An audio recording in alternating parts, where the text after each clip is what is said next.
parang this is the cure-all. Oo. Oo, dun sa nangyari sa Tacloban Oo. and several other violent and near-violent incidents in schools. Ano, ha? Kausapin natin ang butihing founder ng Action Against Violence and Exploitation or ACTIV, si Attorney Cristina Sevilla. Attorney Sevilla, good morning po. Si Peter Atrica dito sa Balitapatan. Good morning Peter, good morning Rica, at magandang umaga din po sa lahat ng mga nakikinig. Thank you for joining us, Attorney. Good morning po. Yes. Ang unang tanong po natin ay, is this at least the initial way to go in terms of addressing ito nga pong kahindik-hindik na nangyari sa Tacloban and several other violent incidents in schools? Yes. Etong pagpapababa ng age of criminal liability. Thank you for that question, Sir Peter. No, and definitely the answer is no.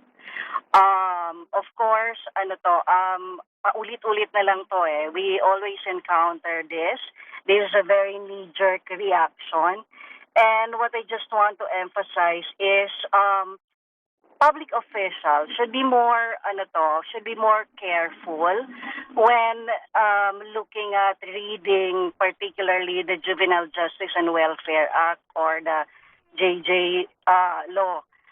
Kasi hindi naman tama yung sinasabi na walang accountability. And when we make those public statements in a public public platforms, may mga impact din yan. Inadvertently, some people, particularly those who are more susceptible or more susceptible to influence nga, iba na tuloy yung pagkakaunawa din nila. Kailangan basahin talaga natin ng maayos yung batas. Yes, indeed, nakalagay sa batas exemption from criminal liability, no? Mhm. So, pag kinompare natin yan, prior to the JJ law passage, basically, ang pagkakaiba lang dyan is that hindi ipapasok, if we're talking about 15 below, right? Opo. So, hindi ipapasok yan sa regular criminal process. All right? So, ang pagkakaunawa kasi, ang pagkakaintindi kasi, or ang gusto natin palagi is, sampahan ng kaso, ikulong. Minsan nga na-acquit yan eh. So, ang nangyari dito sa JJ law, ang basically, mas naging specific yung process at individualized yung treatment. Dahil nga, we're talking about kids. And it is a matter of scientific fact that yung brain development is until 21 years old.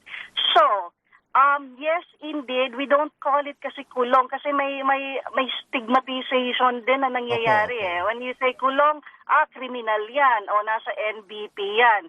Ang difference talaga is that there's confinement pa din but hindi na mixed unlike before. Hiwalay na yung adult offenders na mga na-convict and then hiwalay din yung mga bata. We call it rehabilitation center or bahay pag-asa, but basically, essentially, it really is a detention facility. And it's a regular detention facility, correct, ma'am? It's for kids, for children. Children. Okay. So specific to children ito. Yes, Oo. yes. Because yun ang challenges natin noon na minimix yung mga bata sa mga adults and the risk, it's the very high risk of criminal contamination. So let's say for example, a 10-year-old nag-commit yan ng heinous crime or severe extreme violence, no? Most of 40 years imprisonment. 50 years old, lalabas yan. Kung hindi mo na-reform, paulit-ulit lang yan.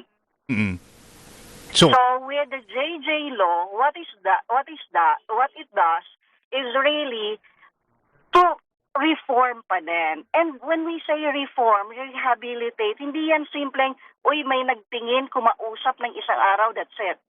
It's not. It's a multi-layered, multidisciplinary assessment. Hindi yan basta-basta. Meron diyang psychologist, may social worker, even lawyers can be involved as well. And meron na nga akong mga cases din na na-encounter where akala kasi sinasabi na, ay, mag-pretend lang na reform na okay na. That's not, hindi yun sa kwentong ano lang yun. Hindi masyado nakakaalam kung ano yung nangyayari. It's very rigorous assessment. So may cases ako kung saan, kasi kasama sa taking accountability, responsibility is may remorse ka. Yes, Dun sa nagawa. definitely. Opo. Yeah. So kung walang remorse, itong mga cases na encounter ko, almost magta-10 years na, paulit-ulit yung assessment. Kasi yung assessment, quarterly yan. Yung talagang, yung kabuuan, yung yung result na report na ilalabas, no? Pero kung nakikita sa conversation, sa, actuation, everything else, comprehensive, holistic, walang remorse, I had cases where umaabot ng 10 years, nandun pa din. Oh, wow. Pero attorney kasi when yung formation, yung pong pagtulong sa mga bata, that's one aspect. But we also need to look at the environment that he is currently living Of in. course. Di po ba? So Thank dapat you po, so much for raising that. yes po, how do we do that? So when we are, eto kasi, ang tinitingnan na naman, okay, babaan, etc. But we have, it's actually this incident is just to me a symptom. Because meron tayong mga structural fixes na kailangan gawin. And JJ Law is just one of those. Pero kailangan mas malawak pa. Unang-una, dito for example sa incident na to, yung anti-bullying law, Yeah. there's been a really poor implementation of that. So what happens? The Philippines is one of the countries in the world na napakataas ng reported cases of bullying.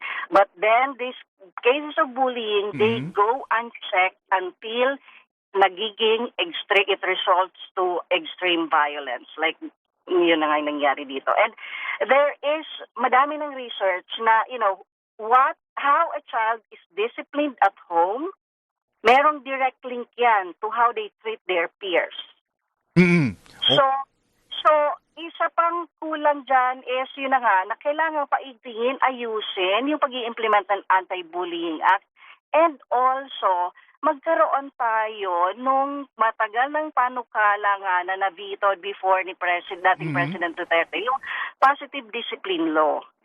It is about guiding us, the parents and also the teachers, kung paano malilesen yung aggression or aggressive behavior, not just within the home, but also, yun na nga, sa school din. So yung sinasabi ni Ma'am Rica po, totoo yun, na hindi naman, we cannot look at it in silo, na titingnan lang, okay, the child is acting this way in school. You have to look at the environment outside as well. Yeah. Because may impact yan. Continuity, spectrum lang naman yan din eh. So, yun. So, kailangan mas ang pag-usapan natin ay kung ano yung mga, i-analyze natin nga, kung ano yung mga, systemic failures, challenges that we have. At madami po tayo.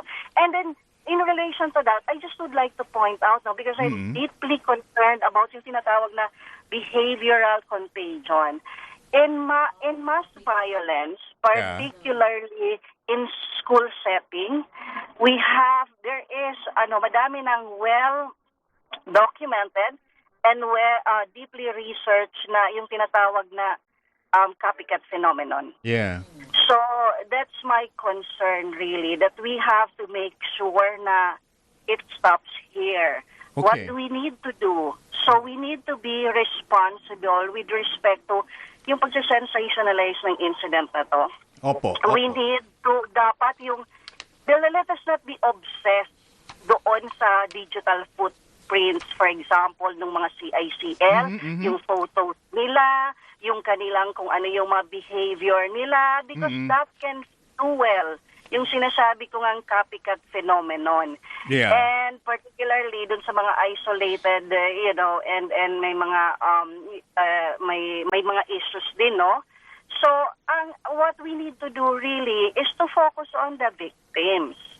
Make sure na But ma'am, if I may po, yes, I just want to squeeze this question in, but how, like you said, no, how do we nip this in the bud already? right away. Ano yung urgent measure po na pwedeng gawin ng legislative, executive, the government, To no? me, Mm-mm. the urgent, of course, ang pag-legislate naman hindi ganon kabilis nga eh.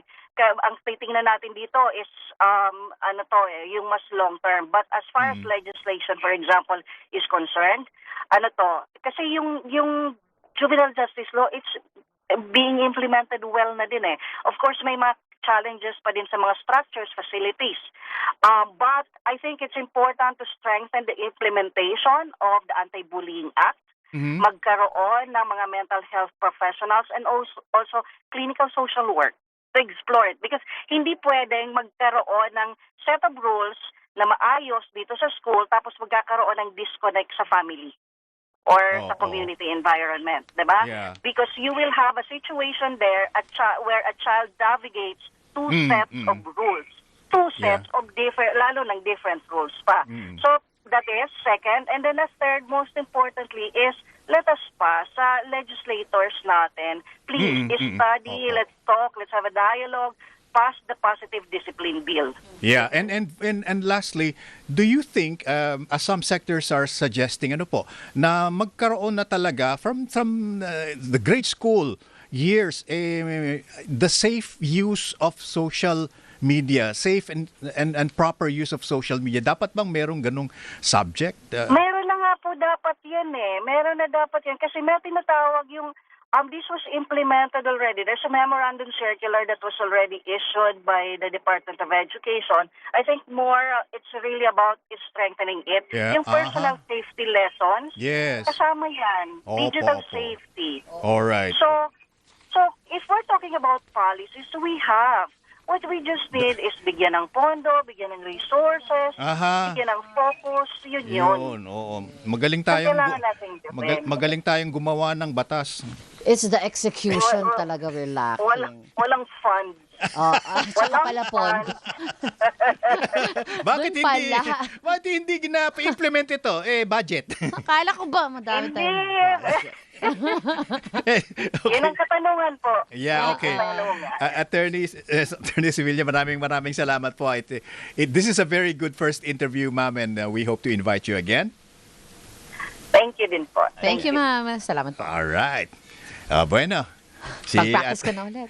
Attorney Cristina Sevilla, the founder of Action Against Violence and Exploitation, or ACTIV. Okay, susunod! Kabayan with Donnie Buenafe. Ayan. Practice na po kami ulit. Ayan. Sige po, mamaya na ulit. Nakasama niyo po Start ni Calazo. spreading the news. Oo. Peter Musngi po. God bless everyone. Ingat. Maraming salamat and good night.